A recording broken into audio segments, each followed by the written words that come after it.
महाभारत। आज भक्तगणों, आज आपको महाभारत में पांडवों का राजा धृतराष्ट्र और गंधारी से मिलना, गंधारी का भीमसेन पर क्रोध तथा ब्याजी और भीमसेन का उससे शांत करना, यह कथा आपको सुनाऊंगा। आप इसको ध्यानपूर्वक सुनिए और आपसे भक्तगणों को निवेदन है कि आप इस चैनल को लाइक एंड सब्सक्राइब करें। भक्ति माँ भगवती चैनल को लाइक एंड सब्सक्राइब करें। कथा सुनिए। श्री वैश्वायन जी कहते हैं, हे राजन, इधर महाराज दुष्ट ने सुना कि हमारे बुढ़े ताऊ जी संग्राम में मरे हुए वीरों का अंत्येष्टि कर्म करने के लिए हस्तिनापुर से चल दिए हैं।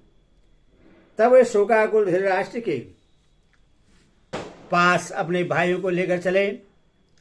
इस समय श्री कृष्ण, सात्यकी और युधिष्ठिर भी उनके साथ हो लिए तथा पांचाल महिलाओं के साथ द्रौपदी ने भी उनका अनुसरण किया। गंगा तट पर पहुंचकर राजा युधिष्ठिर ने कुर्री की तरह विलाप करती हुई स्त्रियों के अनेकों यूथ देखे। वहां हाथ उठाकर आर्त स्वर से रोती हुई हजारों स्त्रियों ने उन्हें चारों ओर से घेर लिया। वे कहने लगी, राजन, आज आपकी धर्मज्ञता और दयालुता कहाँ चली गई, जो इस तरह अपने चाचा, ताऊ, भाई, गुरु, पुत्र और मित्रों को मार डाला। इन सबको और अभिमन्यु तथा द्रौपदी के पुत्रों को भी खोकर अब आप इस राज्य को लेकर क्या करेंगे। इस प्रकार रोती हुई उन सभी स्त्रियों को पार करके महाराज युधिष्ठिर अपने ज्येष्ठ पितृतत्व राजा धृतराष्ट्र के पास पहुंचे और उनके चरणों में प्रणाम किया। इसके बाद उनके अन्य साथियों ने भी धर्मानुसार धृतराष्ट्र को प्रणाम करके अपने अपने नाम लिए। महाराज पुत्र शोक से अत्यंत व्याकुल थे। उन्होंने उदास चित्त से युधिष्ठिर को गले लगाया। फिर उनका चित्त एकदम कठोर हो गया और वे अग्नि के समान भीम को भस्म कर ढालने का विचार करने लगे। श्री कृष्ण पहले ही उनका अभिप्राय ताड़ गए थे, इसीलिए उन्होंने भीमसेन को हाथों से पकड़कर रोक लिया और भीम की एक लोहे की मूर्ति आगे कर दी। राजा धृतराष्ट्र बड़े बली थे। उन्होंने लोहे के भीम को ही सच्चा भीमसेन समझकर अपनी भुजाओं से दबोच कर तोड़ डाला। धृतराष्ट्र में 10,000 हाथियों का बल था, इसलिए उन्होंने लोहे के भीम को तोड़ तो डाला, परंतु इससे उनकी छाती पर बहुत दबाव पड़ने से उनके मुंह से खून निकलने लगा और वे खून में लथपथ होकर पृथ्वी पर गिर पड़े। उस समय संजय ने उन्हें थाम कर शांत किया। क्रोध शांत होते ही वे अत्यंत शोकाकुल हुए और हा भीम कहकर रोने लगे। जब श्री कृष्ण ने देखा कि अब इनका क्रोध उतर गया है और भीमसेन का वध कर डालने की आशंका से ये बहुत व्याकुल हो रहे हैं, तो इन्होंने कहा, राजन, आप शोक न करें। आपके हाथ से भीमसेन का वध नहीं हुआ है।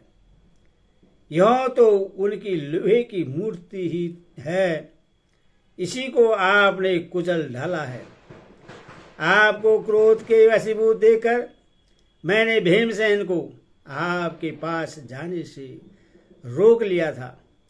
जिस प्रकार काल के पास पहुंचकर कोई जीता नहीं बच सकता, उसी प्रकार आपकी भुजाओं के बीच में पड़कर किसी के प्राण नहीं बच सकते। यही सोचकर आपके पुत्र ने भीमसेन की जो लोहे की मूर्ति बनवा रखी थी, वही मैंने आपके आगे कर दी थी। पुत्र शोक की आग से आपके मन को धर्म से विचलित कर दिया था। इसी से आपको भीमसेन का वध करने की इच्छा हुई थी।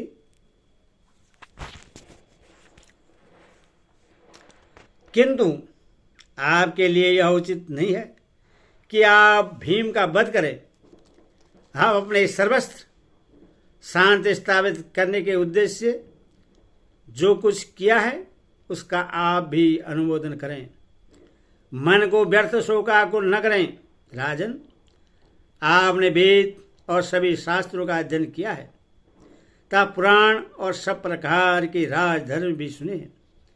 ऐसे विद्वान और बुद्धिमान होकर भी आप अपने ही अपराध से होने वाले इस कुटुंब नाश को देखकर इतने कुपित क्यों होते हैं? मैंने तो आपसे पहले ही निवेदन किया था कि भीम, द्रोण, विदुर एवं संजय ने भी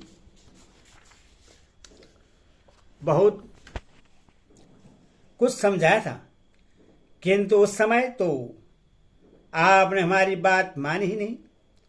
जो पुरुष हित की बात समझाने पर भी अपने हिताहित को नहीं परख पाता, वह अन्याय का आश्रय लेने से आपत्तियों के आने पर शोक ही करता है। इस आपत्ति में तो आप अपने ही अपराध से पड़े हैं। फिर भीमसेन पर क्रोध क्यों करते हैं? दुर्योधन ने ईर्ष्यावश द्रौपदी को सभा में बुलाया था। उस बैर का बदला लेने के लिए ही तो भीमसेन ने उससे मारा है।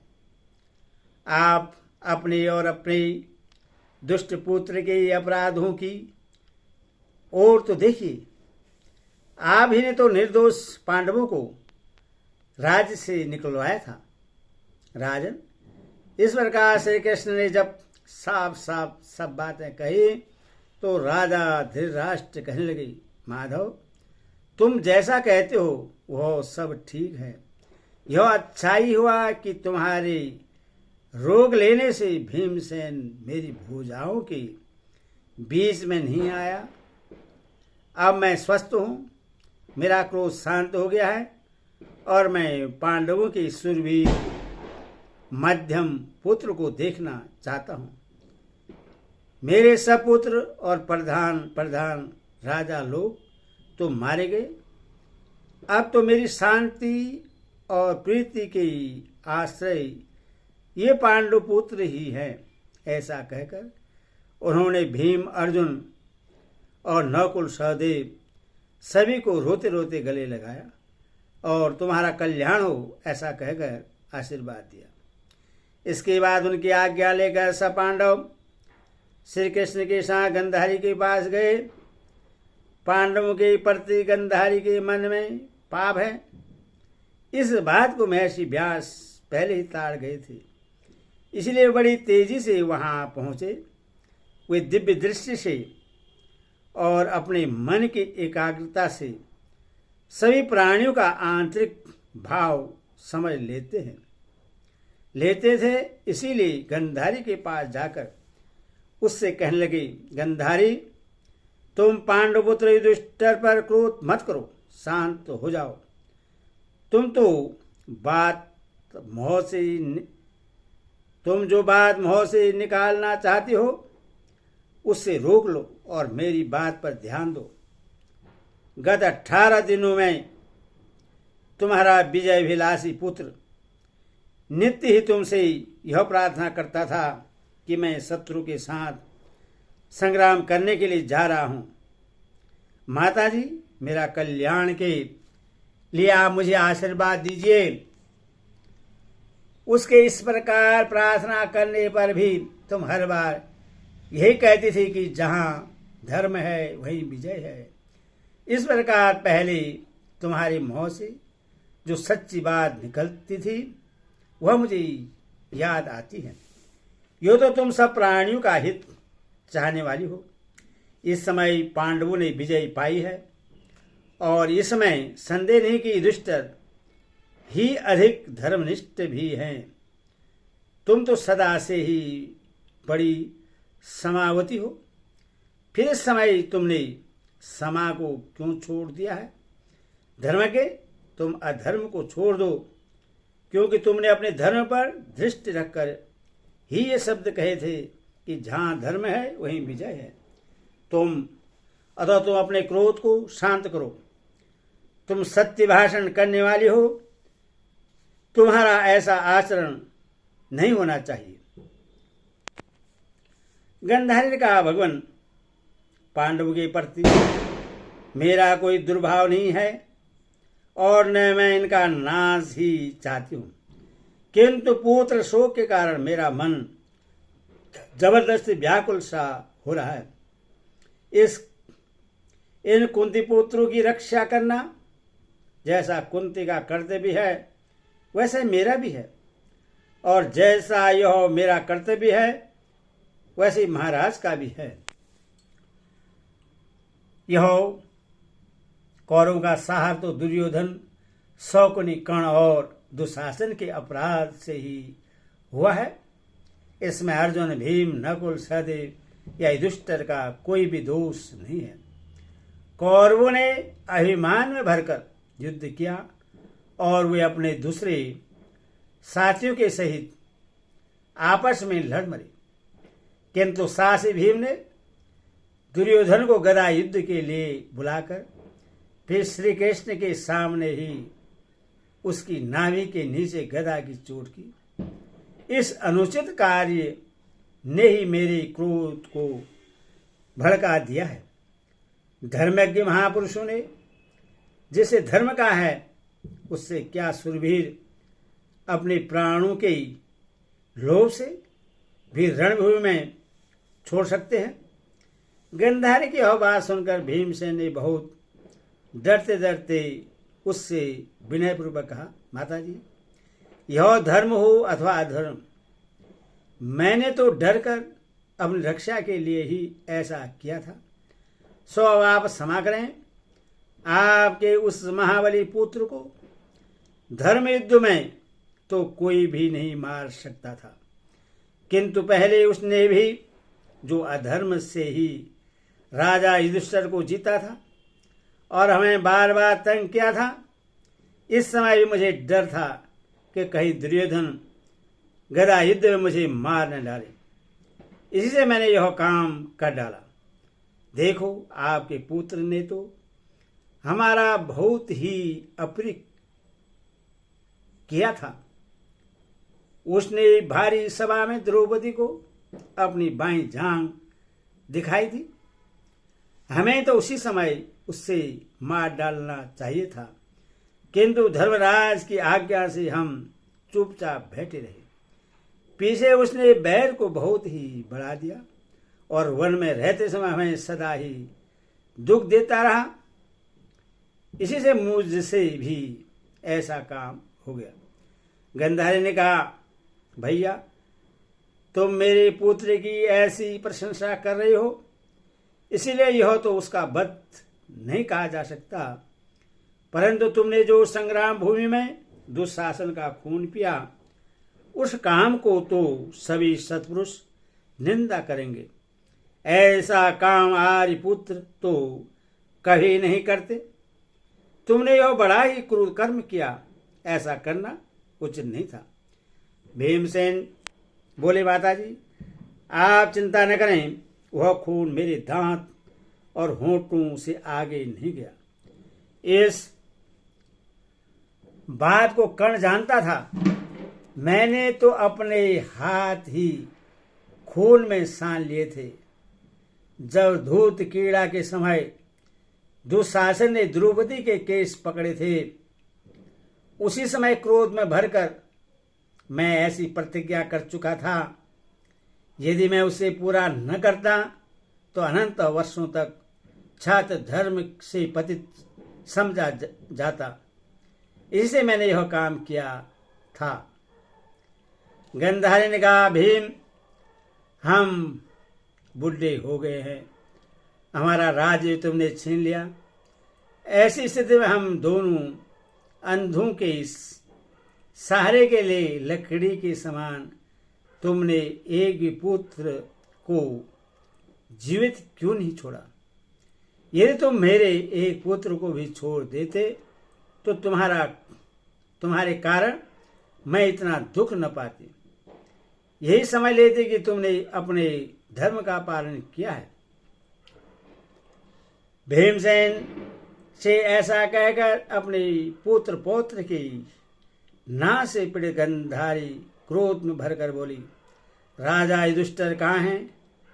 यह सुनते ही धर्मराज भय से कांपते हुए हाथ जोड़े उसके सामने आए और बड़ी मीठी वाणी में बोले, देवी, आपके पुत्रों का संहार कराने वाला मैं कुरुकर्मा युधिष्ठिर सामने खड़ा हूं। पृथ्वी भर के राजाओं का नाश कराने में मैं ही हेतु हूं, इसीलिए सांप के योग्य हूं। आप मुझे सांप दीजिए, मैं अपने सुहृदयों का शत्रु हूं। अथो ऐसे ऐसे बंधुओं का सहार कराकर अब मुझे जीवन, राज या धन किसी की भी चिंता, किसी की भी इच्छा नहीं है।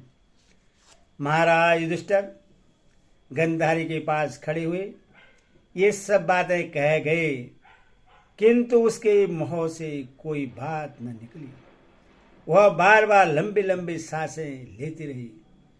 वे झुककर उसके चरणों में गिरना ही चाहते थे कि दीर्घदर्शनी गंधारी की दृष्टि पट्टी में से होकर उनके नखों पर पड़ी। इससे उनके सुंदर नख उसी समय काले पड़ गए जब देखते ही अर्जुन तो श्री कृष्ण के पीछे खिसक गए तथा और भाई भी इधर उधर छिपने लगे। उन्हें इस समय कसम साधते देखकर गंधारी का क्रोध ठंडा पड़ गया और उसने माता के समान उन्हें धीरज दिया। फिर उसकी आज्ञा पाकर वे अपनी माता कुंती के पास गए। कुंती ने अपने पुत्रों को बहुत दिनों पर देखा था, इसीलिए उनके कष्टों का स्मरण करके उसका हृदय भर आया और वह अचल से मुख ढांककर आंसू बहाने लगी। उसके साथ पांडवों की आंखों में भी आंसू आ गए। उसने प्रत्येक पुत्र के अंगों पर बार बार हाथ फेर कर देखा। सभी के शरीर शस्त्रों की चोटों से घायल हो रहे थे। पुत्रहीना द्रौपदी को देखकर तो उससे बड़ा ही अनुताप हुआ। उसने देखा कि पांचाल कुमारी पृथ्वी पर पड़ी पड़ी रो रही है। द्रौपदी कह रही थी, आर्य अभिमन्यु के सहित आज आपके सभी पौत्र कहाँ चले गए? अब जब मेरे बच्चे ही नहीं बचे तो मैं राज्य को लेकर क्या करूंगी? तब कुंती ने उसे धैर्य बधाया। इसके बाद वह शोकाकुल द्रौपदी को उठाकर अपने साथ ले गंधारी के पास आई। उसके साथ ही सब पांडव भी वहां पहुंचे। तब गंधारी ने बहुत द्रौपदी और यशस्विनी कुंती से कहा, बेटी, ईश्वर का शोकाकुल मत हो। मेरी ओर तो देख, मुझ पर कैसा दुख का पहाड़ टूट पड़ा है। मैं तो इस लोक संहार को समय के उलटफेर से हुआ ही समझती हूँ। यह रोमांचकारी कांड होना ही था, इसी से हुआ है। विदुर जी ने जो बात कही थी वह ज्यों की त्यों सामने आ गई। जैसी तू है वैसी ही मैं भी हूं। बता कौन किसको धीरज बधाए। वास्तव में श्रेष्ठ कुल का सहार तो मेरे ही अपराध से हुआ है। हरि ओम।